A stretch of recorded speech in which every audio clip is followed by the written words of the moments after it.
معانا ايه المكونات. احنا هنعمل عيش بوري، انا هعمل عيش بوري صغنون، وطبعا بيتعمل منه كبير.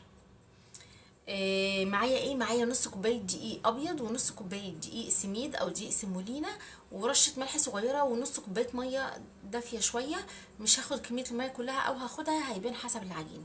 تمام. هنحط الدقيق على الدقيق ورشه الملح، واديهم تقليبه.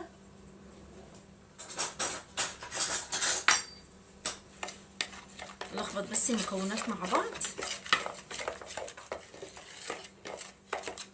وبعدين هنزل بالمواد السائله. تمام اهو. ماشي.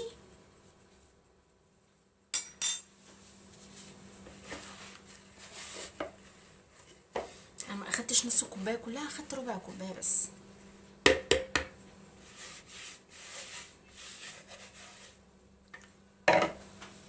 نعجن بقى بايدينا شويه.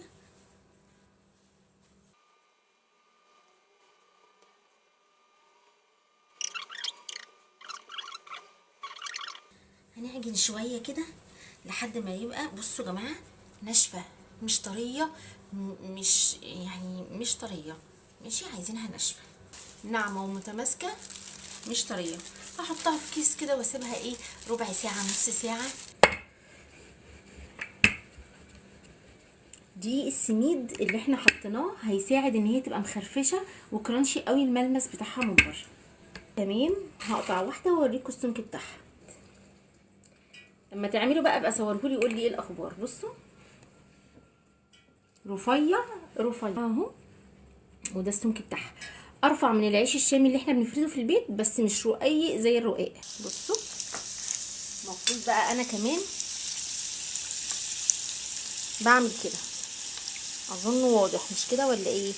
بصوا،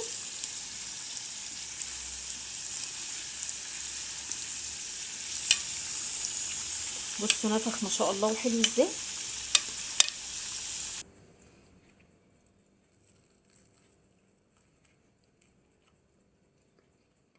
بصوا، فاضي وجميل ومحمر وتحفه تحفه تحفه.